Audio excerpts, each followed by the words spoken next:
41 परिवारों के 71 सदस्य राहत शिविरों में छोड़ के चले गए किराए।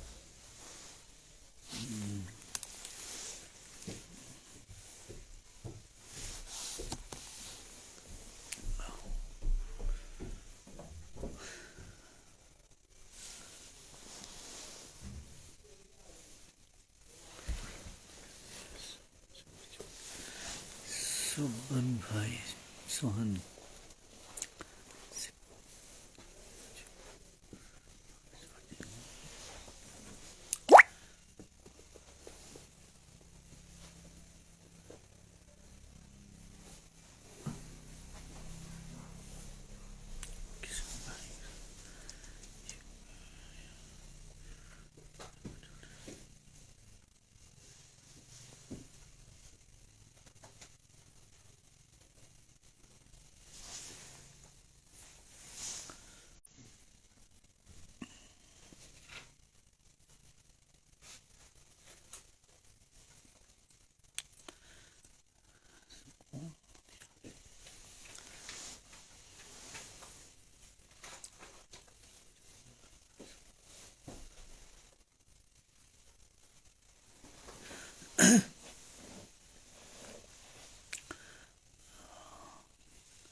ठीक। रघुवीर भाई नमस्कार।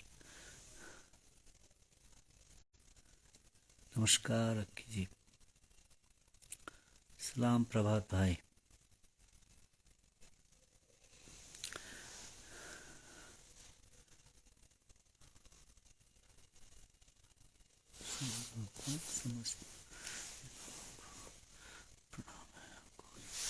प्रणाम साहब। तो साथियों नमस्कार। और आज भी हम लोगों का तहसील में धरना जारी रहा और संडे होने के बावजूद लोग वहाँ पहुँचे, धरना रहा। और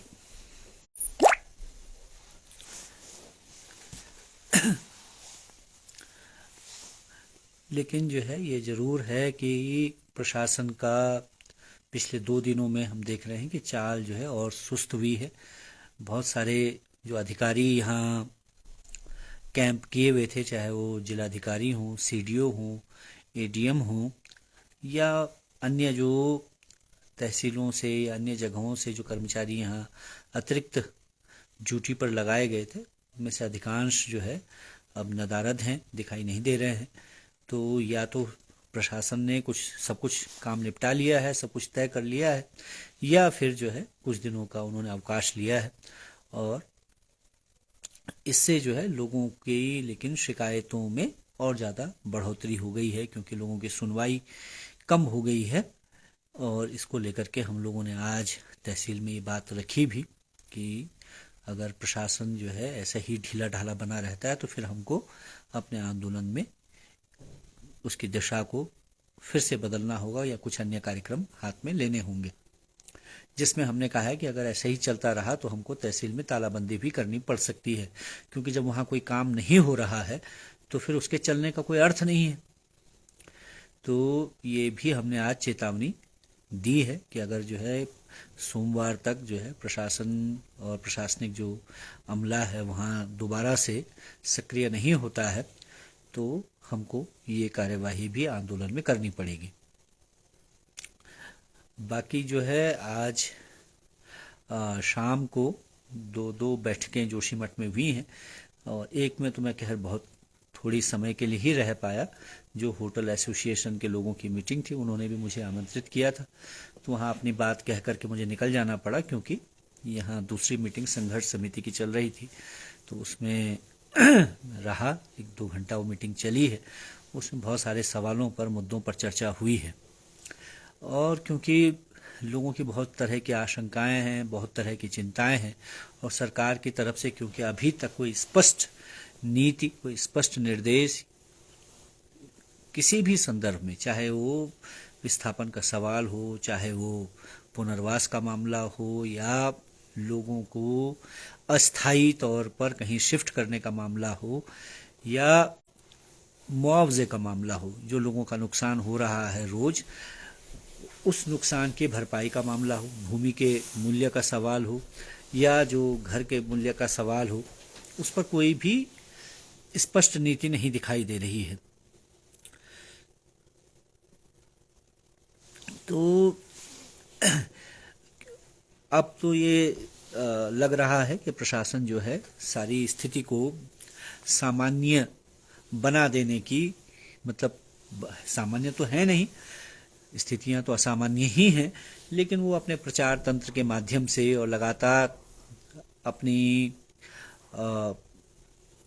ढिलाई के जरिए, यानी कि आप कोई ध्यान मत दीजिए, समस्या पर बात मत कीजिए, तो इस तरह से जब आप समस्या की उपेक्षा करेंगे तो स्थिति जो है ऐसे में अपने आप ही सामान्य लगने लगेगी। जिस तरह से दिखाई दे रहा है कि पिछले 4-5 दिनों में ये हुआ है कि जो लोग अस्थायी शिविरों में रह रहे थे होटल्स में, तो वो जो है लगातार उन होटल्स को छोड़ करके लोग जो है जा रहे हैं, क्योंकि जैसा कि हमने शुरू में कहा था कि अगर बहुत समय तक आप लोगों को एक ही कमरे में 6-6 लोग, 5-5 लोगों को ठूस कर रखेंगे तो निसंदेह लोग जो है परेशान हो जाएंगे, मानसिक तौर पर अस्वस्थ हो जाएंगे, और इससे जो है मानसिक अस्वस्थता के बढ़ने की संभावना रहेगी, जो कि दिखाई देने लगा है। और अब जो है लोग उन होटल्स को, उन अस्थायी शिविरों को छोड़ करके जा रहे हैं। पिछले कुछ दिनों में ही लगभग 70 से ज़्यादा लोग जो है इन शिविरों को छोड़ करके जा चुके हैं। अब इससे क्या हो रहा है कि अब आपको जो आंकड़ा मिल रहा है तो वो आंकड़ा कम हो जा रहा है, यानी कि पहले जहां 900 से ज़्यादा लोग शिविर में रह रहे थे, तो यानी कि 950 या 960 लोग, तो वो धीरे धीरे धीरे कम होते चले जा रहे हैं। ऐसे ही जो परिवार वहां रह रहे थे, तो परिवारों की संख्या भी कम होती चली जा रही है। तो इससे जो है आपका आंकड़ा तो ठीक हो जा रहा है, लेकिन जमीन पर वास्तविक स्थिति बदल नहीं रही है।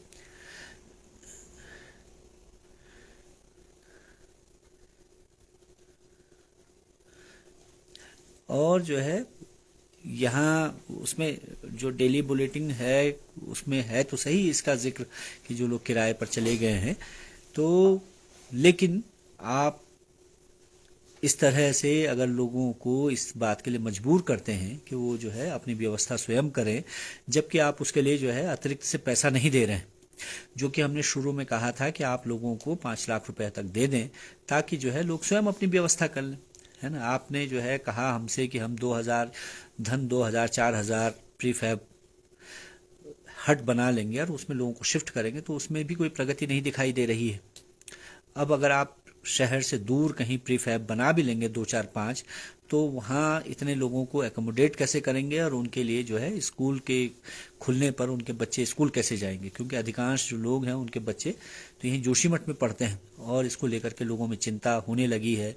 हाई स्कूल और इंटर में जो बच्चे पढ़ने वाले हैं उनके सामने ये समस्या आने लगी है कि कुछ दिनों में उनके विद्यालय स्कूल खुलेंगे, लेकिन वो जो है जिन कमरों में रह रहे हैं होटल के एक कमरे में, वहाँ से उनके लिए अपनी पढ़ाई सुचारू कर पाना, स्कूल आना जाना, उसके अलावा पढ़ाई तो संभव नहीं है, क्योंकि उनके लिए एक अपना स्पेस उनको चाहिए पढ़ने लिखने का। तो वो जो है समस्या आने वाली है और आ रही है, और बच्चे जो है उसको लेकर के परेशान हैं।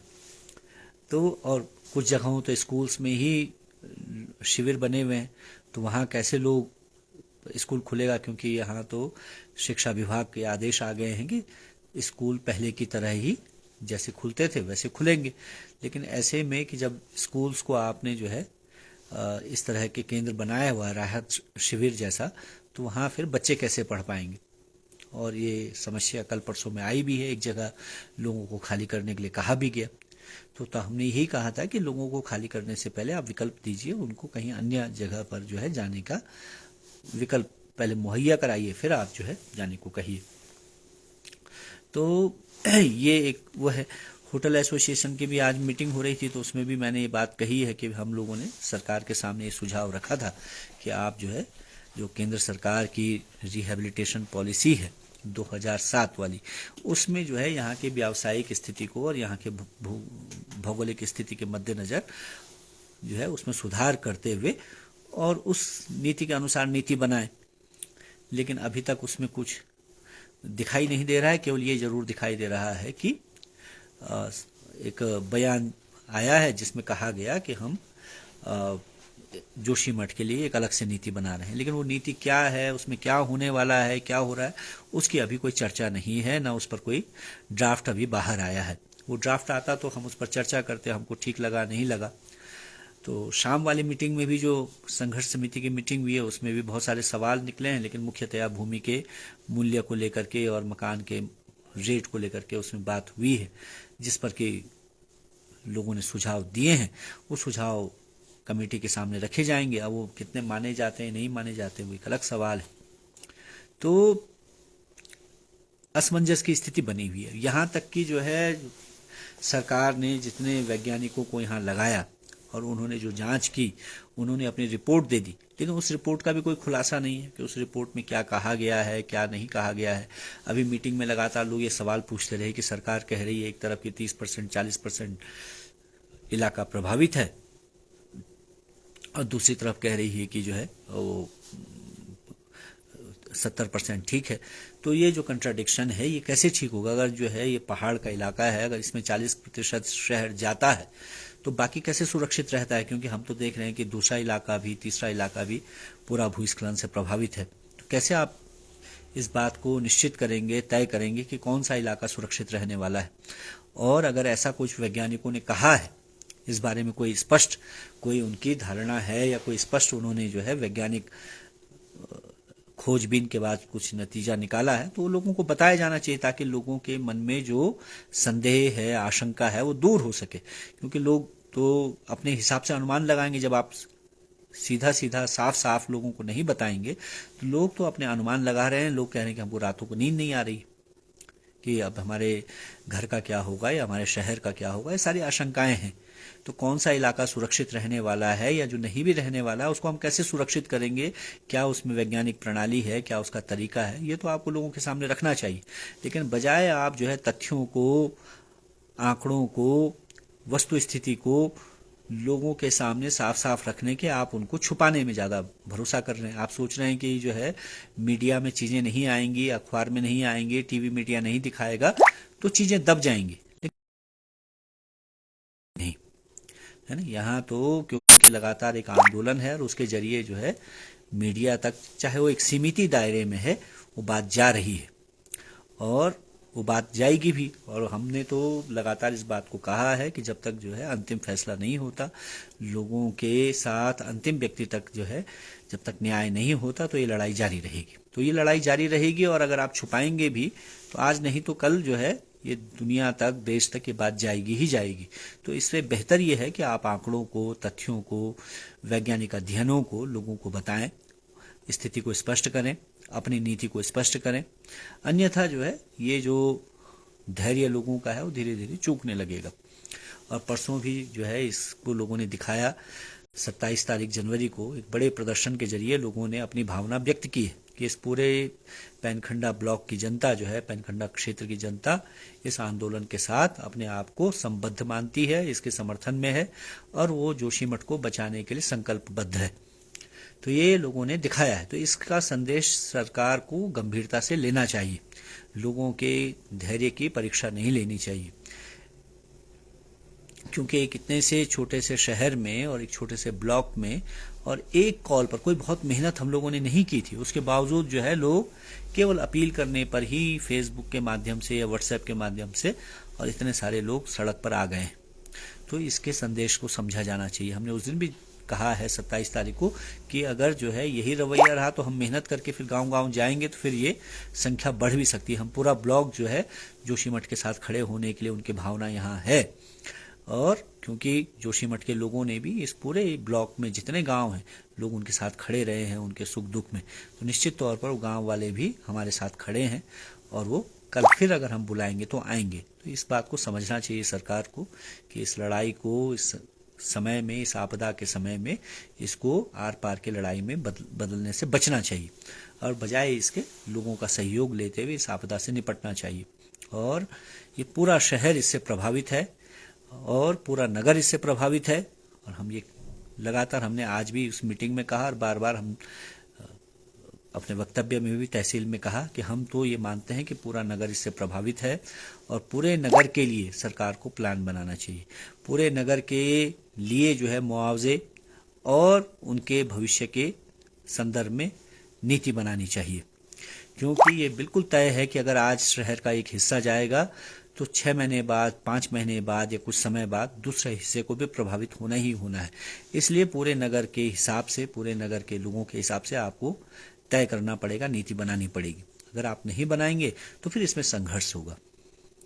ऐसे ही लगातार जो है, जो बाईपास को लेकर के हमारे सचिव साहब का बयान आ रहा है, उस पर भी हमने स्पष्ट कहा है कि वो जो है इस नगर के लिए खतरा है, खतरनाक है ना। आज भी हमने अपने वक्तव्य में कहा कि देखिए, उत्तर प्रदेश के ज़माने में इलाहाबाद हाई कोर्ट ने इस बाईपास के खिलाफ निर्णय दिया। इस बाईपास के खिलाफ जो है हाई कोर्ट ने स्टे दिया, जिससे ये 90 के दशक से जो है 2000 तक वो स्टे रहा, 2000 के बाद तक, और वो बना नहीं, रुका रहा। तो उसका कारण है कि इलाहाबाद हाई कोर्ट ने उस पर स्टे दिया। उस स्टे का आधार था कि वो 1976 की मिश्रा कमेटी की रिपोर्ट, तो ना वो रिपोर्ट अभी खारिज हुई है और ना स्थितियां बदली हैं, ना जोशीमठ की जो भूगर्भिक स्थिति है वो बदली है। तो जिस बात को इलाहाबाद हाई कोर्ट ने माना कि बाईपास बनना इस शहर के अस्तित्व के लिए खतरनाक है, तो आज भी वो बात वैसी की वैसी है। तो इसलिए जो है सरकार को इस पर विचार करना चाहिए। और जहां तक एनटीपीसी का सवाल है, उस पर भी हमारा ये कहना है कि पूरी आपदा के लिए जो मुख्य तौर पर जिसने हिट किया या जो हेड इंजरी है वो एनटीपीसी की ही है, और उसको जिम्मेदार मानना चाहिए, उस परियोजना को बंद करना चाहिए और उस पर जुर्माना लगना चाहिए। ये हमारी टेक है, हमारा आंदोलन का एक प्रमुख सवाल है, प्रमुख मुद्दा है। आज फिर वो बात उठी है। यहाँ जो है हमने फिर सरकार से कहा है कि भूमिहीनों का जो सवाल है, जो लोग भूमि पर काबिज हैं या जिनके मकान बन गए हैं, उनके पास भूमि उनके नाम पर नहीं, उसको दर्ज किए जाने के लिए स्थानीय स्तर पर जो बंदोबस्ती वाला वो है उसको बनाना चाहिए। एक सुझाव हम लोगों ने ये भी दिया था, जो कि पहले भी हम एक बार पूर्व में दे चुके थे, जब सतपाल महाराज यहाँ से सांसद हुए और वो रक्षा मामलों के जो कमेटी थी कैबिनेट की, तो उसमें जो है हम लोगों ने उनके पास तब ज्ञापन दिया था कि जोशीमठ में सेना और जो सिविल का लगातार जो है वो कोई यहाँ डिफाइंड एरिया नहीं है। सिविल और सेना जो है साथ साथ रहते हैं और उसमें लगातार टकराव रहता है, रास्तों को लेके, भूमि को लेकर के, अन्य चीज़ों पर। तो इसका समाधान ये था कि सेना को आगे के मोर्चे पर भेजा जाए और जोशीमठ को केवल सिविल इलाके के तौर पर रहने दिया जाए। आज के दिन पर जो है फिर हमने कुछ वैज्ञानिक लोगों से बात की, तो हमने कहा अगर सेना यहाँ से मतलब आगे शिफ्ट हो जाए तो उसका क्या असर होगा। तो उन्होंने कहा बढ़िया रहेगा, इससे जो है जोशीमठ का जो वजन है, जो जोशीमठ पर भार है, कुछ कम हो जाएगा। क्योंकि सेना के लोग अगर थोड़ा आगे की तरफ चले जाते हैं, मूव करते हैं, तो सेना का जो एस्टेब्लिशमेंट है उसके कम होने से यहाँ शहर की जो भार वहाँ वो है वो थोड़ा कम होगा। बल्कि वो जो है उन इलाकों में सिविल पॉपुलेशन को, जो सिविल आबादी है, उसको फैलने का मौका मिल जाएगा। और वो कुछ जगह वहाँ सुरक्षित हैं तो वहाँ लोगों को शिफ्ट भी किया जा सकता है। तो ये सुझाव भी हमने दिया था और शायद कल हम लोग जो ज्ञापन देंगे तो उसमें भी इस बात को हम शामिल करेंगे। तो कल पता सुनने में आया है कि कल कैबिनेट की मीटिंग है और हमारी उस पर नज़र है और हमें उम्मीद है कि जोशीमठ के सवाल को उस कैबिनेट की मीटिंग में उठाया जाएगा, रखा जाएगा और यहाँ के जो लोगों की समस्याएं हैं उनके समाधान उसमें पेश किए जाएंगे। उससे संबंधित चाहे लोगों के मुआवजे का सवाल हो, चाहे उनके विस्थापन पुनर्वास का सवाल हो, जोशीमठ के स्थायीकरण का सवाल हो, या नए जोशीमठ के निर्माण का मामला हो, एनटीपीसी का मामला हो या बाईपास का मामला हो, इन पर जो है राज्य की जो कैबिनेट है कल कुछ फैसले लेगी। इस पर पूरी जोशीमठ क्षेत्र की जनता की तो नज़र है ही है, प्रदेश में और देश में भी लोगों की नज़र है, क्योंकि जोशीमठ जो है पूरे देश के लोगों का आने जाने का, पर्यटन का, तीर्थाटन का, आध्यात्मिक शांति का केंद्र रहा है। तो इसलिए पूरे देश की, दुनिया की इस पर नज़र है। तो हमें उम्मीद है कि राज्य सरकार इस पर कोई फैसला ले और ताकि जो है लोगों को कुछ राहत मिले, क्योंकि इतना लंबा समय बीत गया है, लगातार आंदोलन है, लगातार संघर्ष है, सड़क पर भी लोग लड़ रहे हैं, उसके अलावा जो है बाकी तौर पर भी लोग जो है संघर्ष कर रहे हैं। तो ये हम आशा उम्मीद हमको है कल की कैबिनेट की मीटिंग पे कल कोई फैसले अगर निकल के आएंगे तो फिर हम शाम को उस पर चर्चा करेंगे। उस अगर ठीक हुए तो आगे उस पर बात होगी, या नहीं हुए तो फिर उसकी आलोचना भी प्रस्तुत करेंगे, जो भी होगा। तो यही आज की बातचीत है। फिर कल हमारा धरना फिर वहाँ जारी रहेगा तहसील में। कल जो है वार्ड नंबर 3 की उसमें बारी है, वो लोग आएंगे और कल शाम को फिर 8 बजे आपसे मुलाकात होगी। आपके सहयोग के लिए, समर्थन के लिए, हमारा हौसला बढ़ाने के लिए आप सब लोगों का बहुत बहुत धन्यवाद, बहुत शुक्रिया, आभार।